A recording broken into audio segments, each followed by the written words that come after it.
All right, Bill and I are gonna set up. So we're gonna start this in this position here. This is just a nice beginner's kind of way of working it.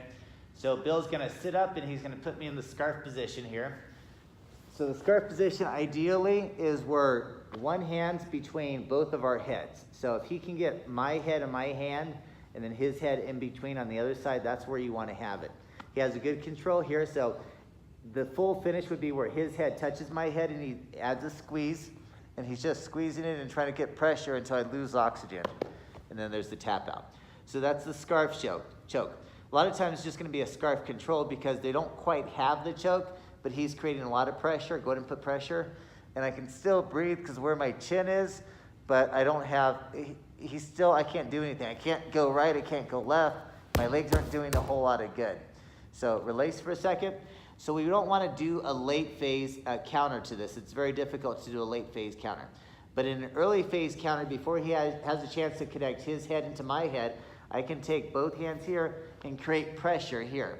So we've got from this elbow to this elbow pushing against the floor. So as he squeezes, go ahead and squeeze, Bill.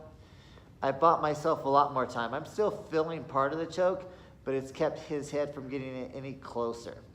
Now, if possible, give yourself a little more space. If it's a really early phase and you're kind of able to rock him down a little bit and push the head, then you can take the second hand and I kind of cover my watch and I kind of create a space in this position here. Sometimes it's in the phase where he's too far in and I really don't have a lot of pressure here. This hand might be all the way over here and I don't have enough push. He's too strong.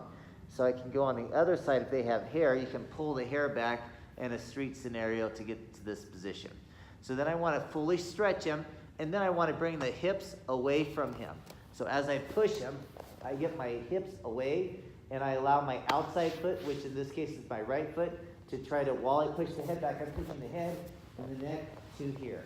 You want to put a lot of pressure here. Some people can choke out from here, but a lot of times I have to kind of push even further away.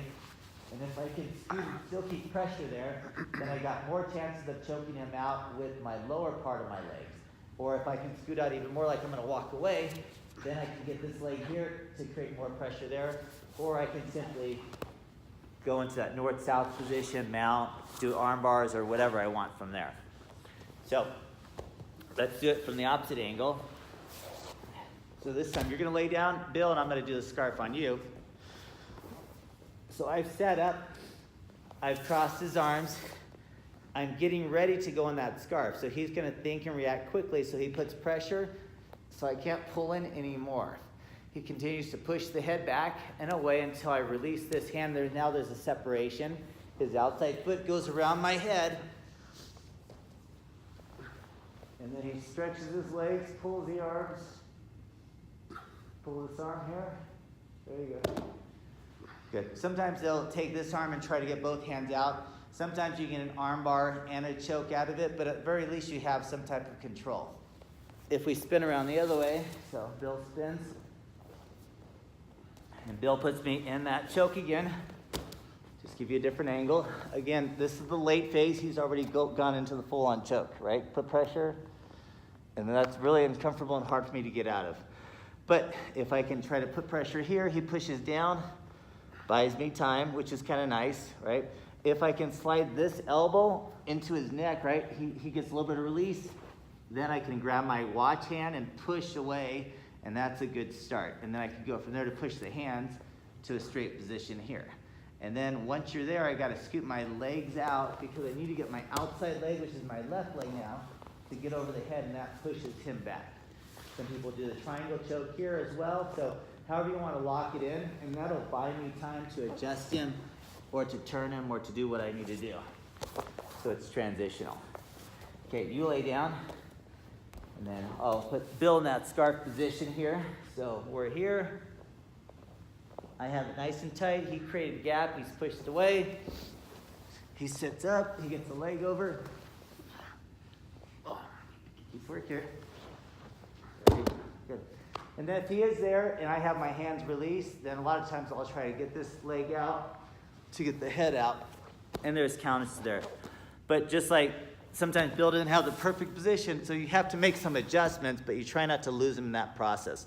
We're just trying to give you the fundamentals right now. And just keep in mind that sometimes you can't, it's too late, you can't get that head pushed. The opposite hand that's not being crossed into the scarf can pull that hair if they have some and crank it back, and that'll cause them to go back. But the quicker I can push his head away, the quicker I can get my outside leg around the head and help push it back. And it may or may not be a choke, it may or may not be a control.